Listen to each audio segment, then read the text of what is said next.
Muy bien, entonces continuamos con nuestra serie tomada de Hebreos y nos corresponde este capítulo 3 de Hebreos. Para aquellos que están tomando notas, el mensaje de hoy podríamos titularlo: para perseverar, consideren a Jesús. Y en el mensaje de hoy simplemente creo que vamos a estar abarcando solo los primeros 6 versículos.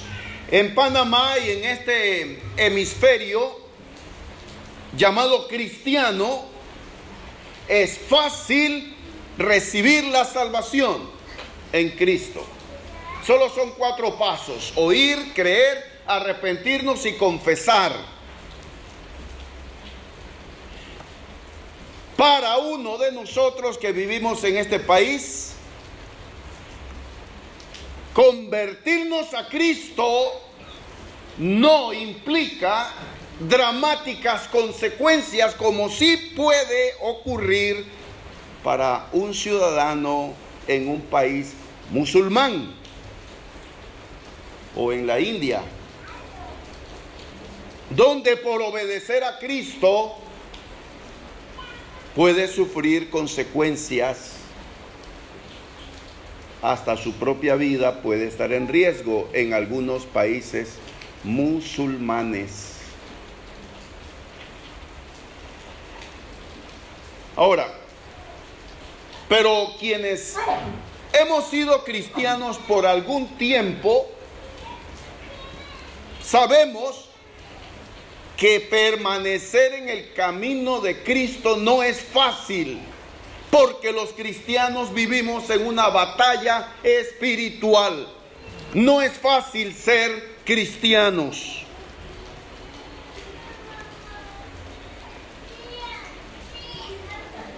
Y prueba de ello es que muchos que han caminado con entusiasmo en el camino de la fe no están con nosotros. Se han ido poco a poco, han ido descuidando sus deberes cristianos y no están. Porque permanecer en el camino de Cristo no es fácil. ¿O ustedes creen que es fácil, hermanos? Los cristianos a quienes Hebreos se refiere, el escritor de Hebreos, ellos habían recibido la salvación con gozo y al principio de su caminar en Cristo habían soportado persecuciones, habían sufrido por causa de su fe, bienes habían sido confiscados. Pero resulta que esa fe, esa convicción, esa determinación, a algunos se les estaba terminando. Algunos de estos cristianos a quienes el escritor de Hebreos tiene en mente al escribir este libro, estaban inclusive pensando en abandonar la fe y volver a las tradiciones judías, porque siendo judíos, seguidores de la ley de Moisés, no sufrirían por causa de su fe, ya que en el Imperio Romano la fe judía era aceptada. Y es más, muchos de esos cristianos eran perseguidos por los de su propia nación, judíos fanáticos, quienes no aceptaban a Jesucristo y el nuevo pacto que Él vino a dar. Por lo tanto, el autor los exhorta y en el capítulo 3, Él les dice este mensaje. Y la idea central del mensaje de hoy, hermanas y hermanos, es este: para perseverar en el camino de Dios, debes considerar a Jesús. Ese es el mensaje central. Consideren a Jesús. Ahora, fíjense, en el contexto de la Biblia y del Nuevo Testamento en particular, considerar significa, yo no sé, creo que no debemos de tener problemas en entender el significado de este verbo, considerar, porque es una palabra muy común entre nosotros. Considera la propuesta que te hemos hecho. Considera lo que te he dicho. Lo que queremos decir es, piensa, examina detalladamente. Considerar es detenernos a pensar, a pesar las cosas que tenemos por delante o un asunto específico. El mismo Señor Jesucristo, en una de sus parábolas, una parábola muy conocida, la de las aves y la de las flores. ¿Recuerdan ustedes que el Señor Jesús habló de esta parábola para enseñar que Dios cuida de nosotros? Y allí entonces usó la palabra considerar. En Lucas capítulo 12, no vamos a leer el texto, estoy solamente haciendo una referencia. Lucas 12, 24 y 27. Jesús dice, consideren las aves, consideren los lirios del campo. Las aves del cielo no siembran, no cosechan, no guardan, no recogen en graneros, mas Dios las alimenta. Y termina esa parábola haciendo una pregunta a sus lectores. Es una pregunta válida para ti, para mí. ¿No valen ustedes más que muchas o que los pajarillos? Es la pregunta que él hace. ¿No valen ustedes más que las aves? ¿Y cuál es la respuesta? Para Dios somos más valiosos que los animales. Noten eso. Para Dios somos más valiosos que los animales. Pero aún así, Dios cuida de las aves. ¿Cuánto más cuidará de nosotros? Consideren. Entonces, algunos de ustedes dirán, no había pensado en eso, no había caído en cuenta de que Dios cuida de su creación, de los animales. Sí, pero aún cuida más de mí, porque yo valgo más que los animales. Aunque para el mundano, para el perverso, para la persona que tiene la vida humana como un cero a la izquierda, puede ser que los animales valgan más que la vida humana, pero ese no es el sentido general. Pero para Dios somos más valiosos que ellos. Entonces, considera, dice Jesús, considera a Jesús, dice el autor. Para el autor de los Hebreos, entonces, debemos de considerar a Jesús. ¿Y cuál es la situación? La situación, repito, la situación es esta. Los cristianos que estaban recibiendo esta carta o este libro de Hebreos estaban desanimados. Las pruebas, las persecuciones eran grandes. Permanecer en el camino cristiano era difícil para ellos y estaban tentados a abandonar la fe. el autor de Hebreos les dice, oigan, antes de tomar la decisión de dejar la fe, consideren a Jesús, piensen en Jesús. Ahora yo hago la pregunta, ¿cuánto tiempo has dedicado en esta semana a pensar en lo que Cristo ha hecho por ti? ¿Cuánto tiempo has considerado en esta semana la obra de Cristo? ¿Lo has hecho? Y es que la Biblia revela página tras página la majestuosa obra del Señor por nosotros. Entonces dice aquí en Hebreos capítulo 3, versículo 1, por tanto, hermanos santos, participantes del llamamiento celestial, considerad al apóstol y sumo sacerdote de nuestra profesión, Cristo Jesús. Considerar al apóstol. Entonces aquí dice que Cristo es el apóstol y sumo sacerdote de nuestra profesión. Traduce la versión Reina Valera. Pero ahí profesión no se refiere a una actividad que usted hace para ganarse la vida.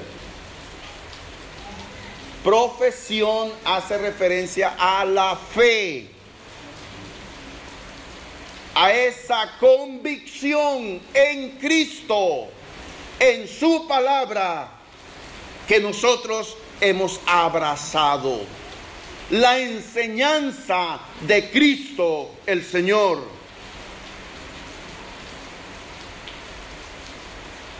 Jesucristo es el apóstol de nuestra fe.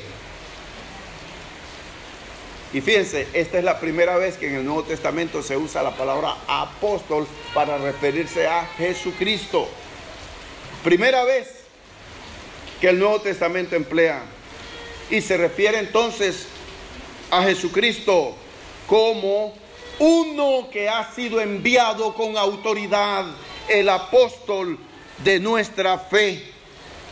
Y es que el Evangelio de Juan a menudo habla de Jesús como el enviado del Padre.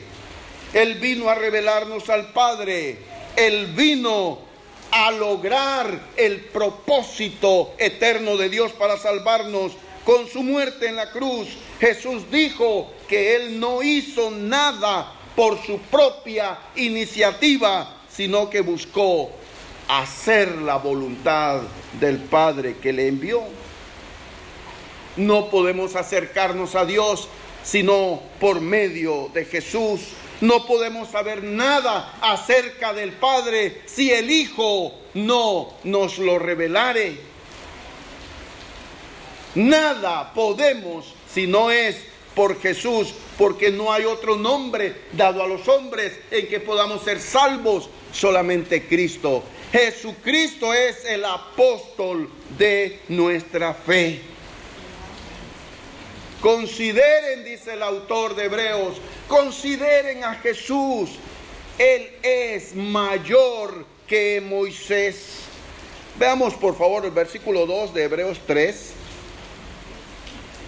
El cual es fiel al que le constituyó, como también lo fue Moisés en toda la casa de Dios. Sigamos leyendo, porque de tanto mayor gloria que Moisés es estimado cuanto tiene mayor honra que la casa, el que la hizo. Entonces aquí dice el autor que Jesús, si bien es cierto, Moisés fue fiel en la casa de Dios, así como Jesús, pero dice, Jesús es mayor que Moisés. ¿Y por qué es mayor que Moisés? Moisés fue fiel en la casa de Dios, pero mayor gloria tiene el que hizo la casa que la casa en sí. y el que hizo todas las cosas es Jesucristo nuestro Señor. Por lo tanto, entonces aquí, de los versículos 2 al 6, el autor desarrolla el tema de que Jesús es mayor que Moisés.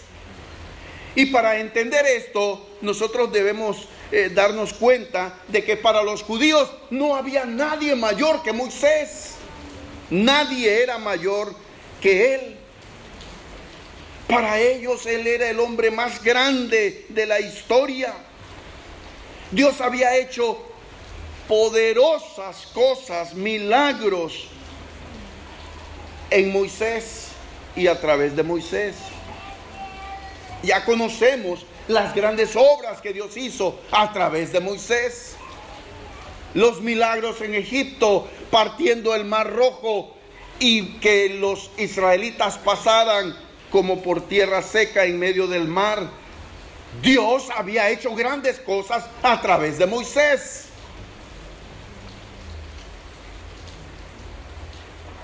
Sin embargo, en una ocasión,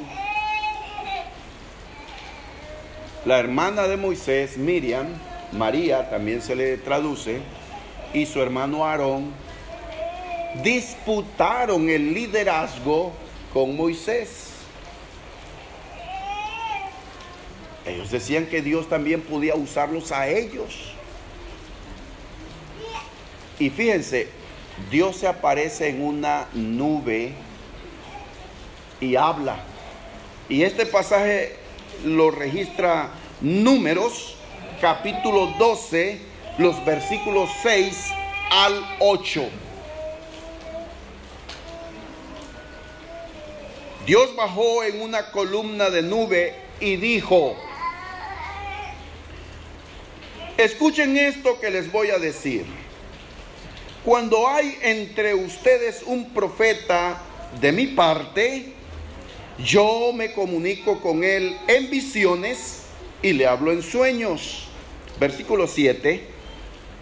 Pero con mi siervo Moisés no lo hago así. Él es más fiel, él es el más fiel de todos mis siervos.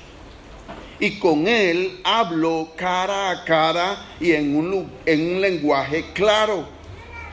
Y si él me ve cara a cara, ¿cómo se atreven ustedes a hablar mal de él?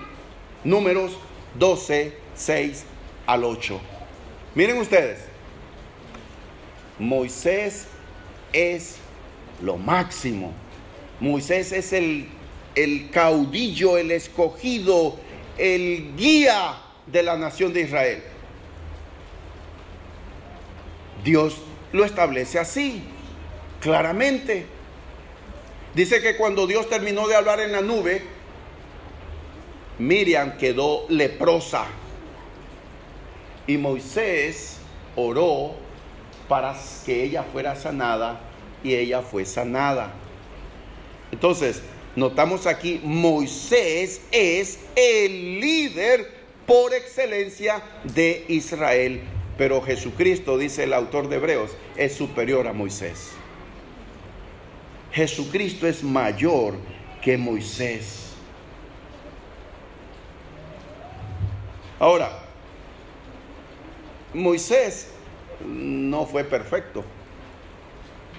Sí fue fiel en la casa de Dios, pero Moisés desobedeció a Dios. ¿Recuerdan? ¿Y qué fue lo que ocurrió como consecuencia de que Moisés no obedeció a Dios? No pudo entrar a la tierra prometida porque él desobedeció una orden de Dios. Moisés.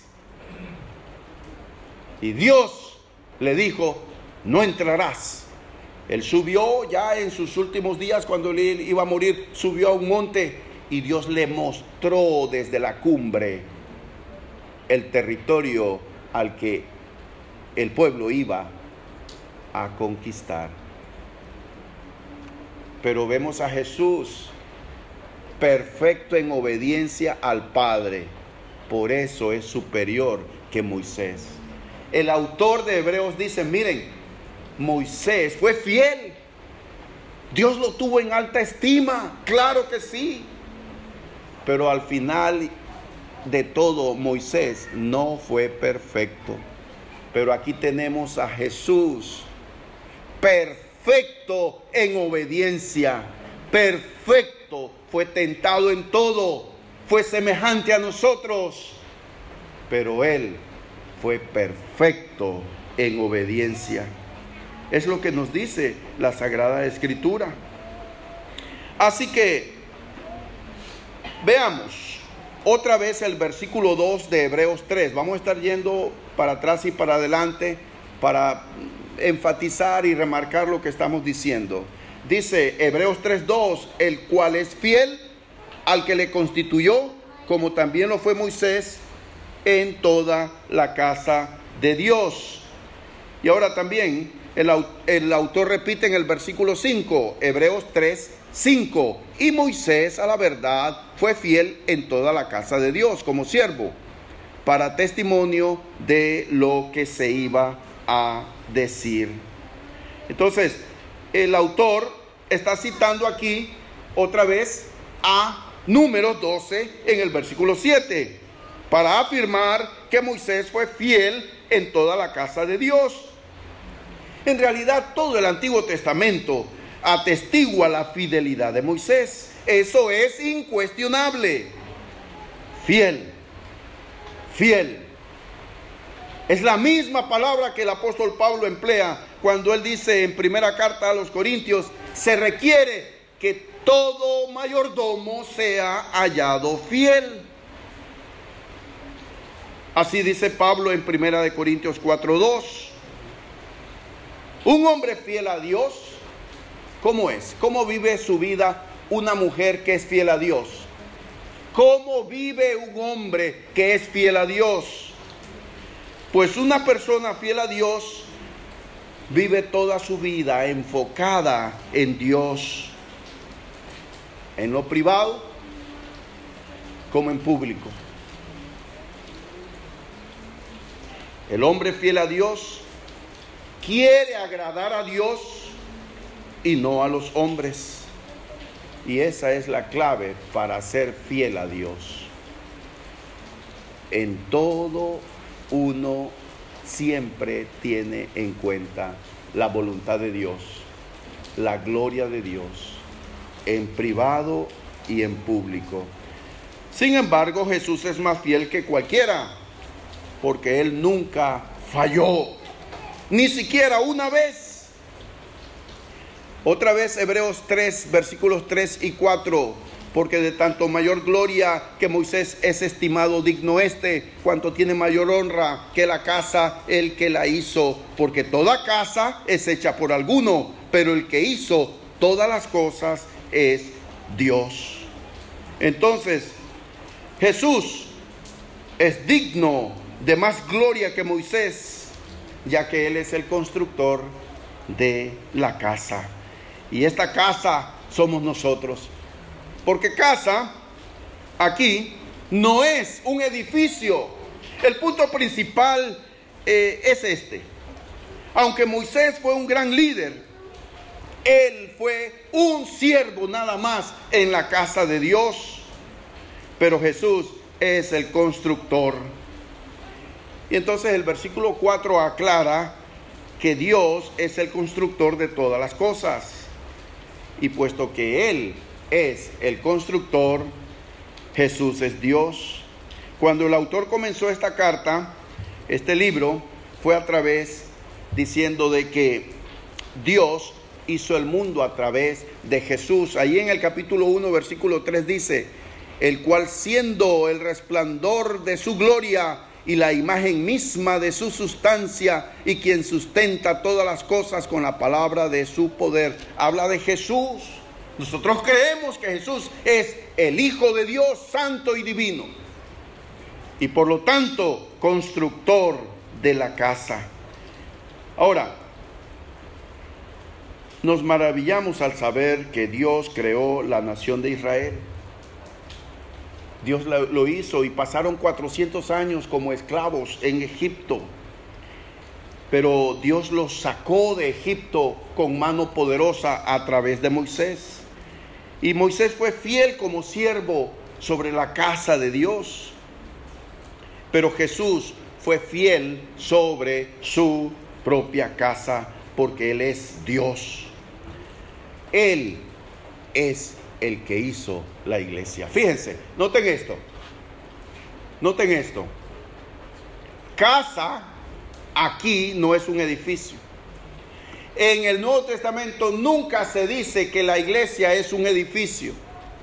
Eso de que voy a la iglesia no tiene fundamento en la Biblia, porque nosotros somos la iglesia. Iglesia es una palabra que significa, fíjense, ni siquiera la palabra iglesia no significa lugar de adoración, no. Significa los llamados, los convocados, los congregados, o sea, asamblea, una reunión, un grupo de personas que han sido reunidas. Eso es lo que significa la palabra iglesia.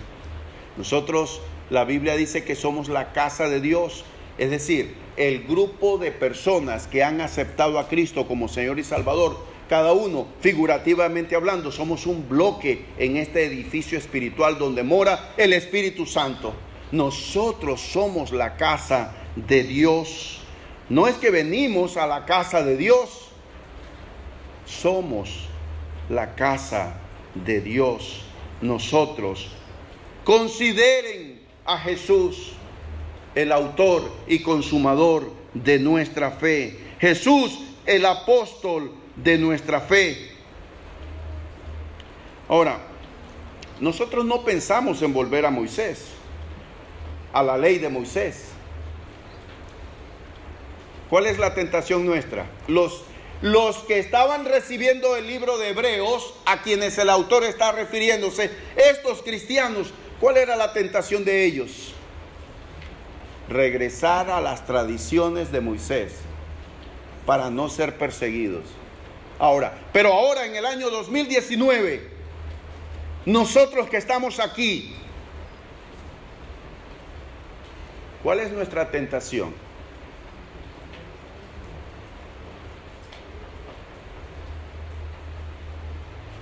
¿Qué es lo que nos atrae para que dejemos el camino de Dios? Para algunos puede ser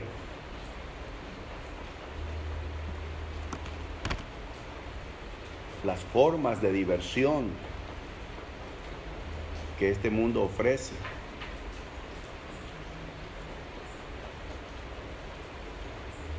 Para otros, en su fe débil pensarán: yo no veo cambios en ciertas circunstancias de mi vida personal. Y se preguntan: ¿de qué sirve entonces estar en el camino de Dios si no veo cambios? Todos enfrentamos en determinado momento estas circunstancias de abandonar la fe. ¿Por qué se han ido muchos hermanos? ¿Por qué ya no están con nosotros? Si cuando ellos se bautizaron, pasaron al frente, se bautizaron, estaban muy entusiasmados. La fe de ellos se veía genuina, real. Y empezaron a reunirse. Y estaban reuniéndose. Pero después de determinado tiempo, ya no están con nosotros. Se fueron apartando paulatinamente, poco a poco fueron abandonando. Empezaron a venir ya esporádicamente, hasta que después finalmente ya no volvieron más. Estamos nosotros siempre con la tentación de abandonar el camino de Dios. ¿Cuál es el mensaje que da el escritor de Hebreos? Consideren a Jesús. Antes de tomar la decisión de no volver más, de no reunirte, de no estar activo en la iglesia del Señor, Mira, considera a Jesús el apóstol de nuestra fe. Eso es lo que está diciendo allí. Pero fíjense, el autor de Hebreos describe a Jesús diciendo que Él es el apóstol de nuestra fe y también dice que es el sumo sacerdote. Son dos términos, dos títulos que Él usa para referirse a Jesús. Pero noten esto, también emplea ciertas palabras especiales para referirse a nosotros. Volvamos al capítulo 3, versículo 1 de Hebreos. Miren, por tanto, hermanos santos. Miren cómo se refiere a estos creyentes que estaban desanimándose. ¿Cómo los llama? Hermanos santos. ¿Puede él referirse también a nosotros? ¿Puede aplicarse esto a nosotros los cristianos ahora? ¿O era solo para ellos? Estas palabras son para nosotros. Dice aquí, hermanos santos. Hermanos. ¿Y se acuerdan el mensaje anterior que dice que no se avergüenza de llamarnos hermanos? Pero aquí él dice santos. Nosotros que hemos sido criados en un mundo y en una cultura donde enseña que los santos están representados por imágenes. Brasil tiene su primer santo, dice el titular. El Salvador tiene su primer santo, fue declarado santo allá en una ciudad en Europa. Y aparecen los titulares. Entonces aquí el escritor a Hebreos dice, hermanos santos.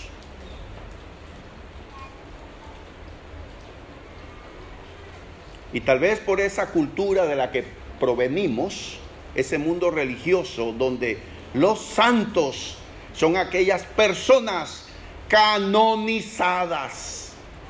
Después de que este comité investiga la vida y va a donde ministró o sirvió esa monja o ese cura y preguntan, y dice alguien, sí, yo le recé y me hizo un milagro. Esa es evidencia de que es santo, hizo milagro. ¿Eso no lo hacen? Claro que sí. Después que investigan y dice, ¿en base a qué? Y lo entrevistan a la persona, sí, yo estaba en tal situación y le recé a San Romero y él me hizo un milagro. Bueno, entonces es santo. Eso es lo que dicen. Dice la Biblia que santo significa separado, apartado. Cuando nosotros creímos el Evangelio, obedecimos al Evangelio, hemos sido llamados a dejar el mundo de pecado para servir a Dios en cuerpo y alma. ¿Qué somos nosotros? Hemos sido apartados para servir a Dios. ¿Qué somos nosotros?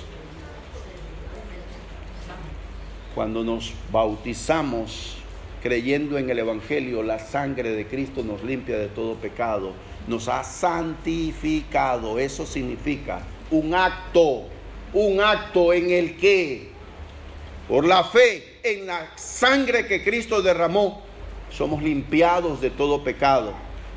Venimos a ser instrumento para Dios. Hemos sido santificados y por nuestra obediencia al Evangelio hemos sido apartados para servir a Dios. Somos, ¿qué cosa? Santos. Hermanos santos. Participantes del llamamiento celestial.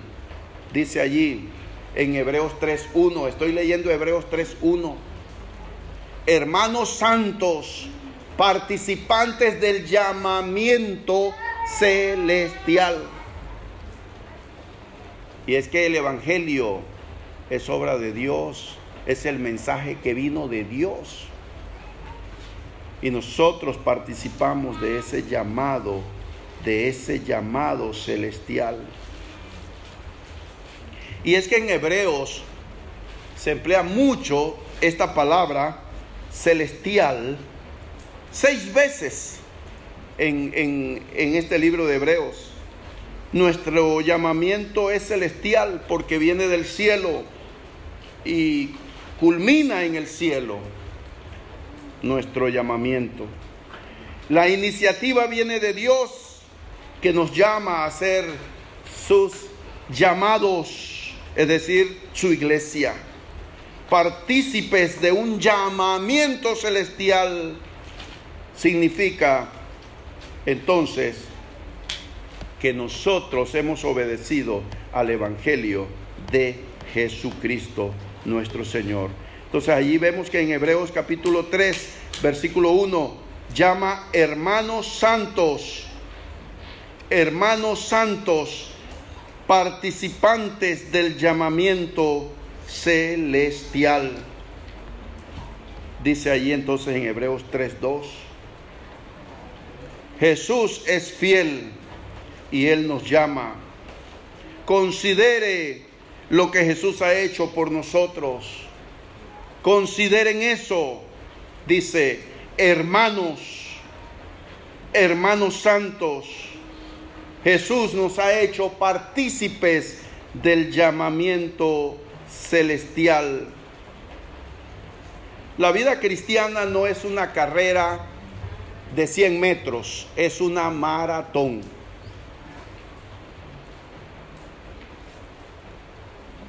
Y cuentan los griegos que se enfrentó el ejército griego contra el ejército persa en un lugar llamado Maratón. Y contra todos los pronósticos y todas las expectativas, el pequeño ejército griego venció al poderoso ejército persa en ese lugar llamado Maratón. Y un hombre corrió para llevar la noticia a Grecia. Era importante la noticia. ¿Saben por qué? Porque allá en la ciudad estaban temblando. Porque si en ese lugar llamado Maratón, ese ejército griego no podía contener a los persas avanzarían y conquistarían Grecia. Vencen los griegos en Maratón y este hombre corrió y llegó jadeante de tanto correr sin detenerse. Y dijo: hemos vencido, hemos vencido. Y cayó muerto. ¿Sí?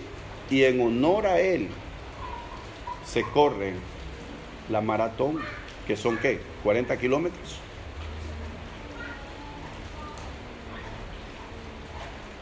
La vida cristiana no es de 100 metros, es una maratón.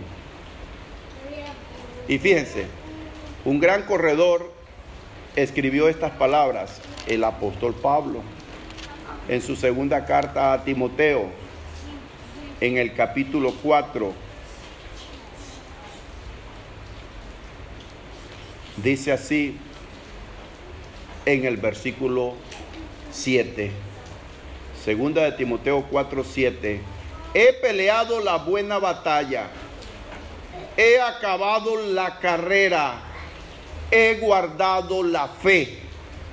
Por lo demás, me está guardada la corona de justicia, la cual me dará el Señor, juez justo, en aquel día, y no solo a mí, sino también a todos los que aman su venida.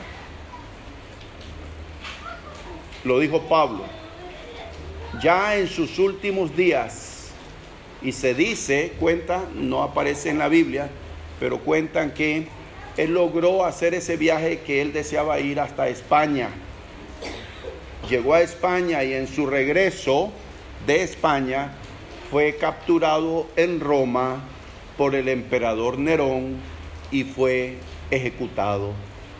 Le cortaron la cabeza. El apóstol Pablo. Y estas palabras las dijo él: he acabado la carrera, he guardado la fe.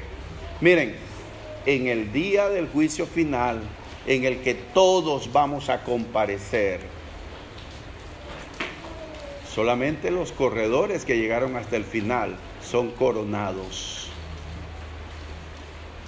Hasta el final es nuestra carrera.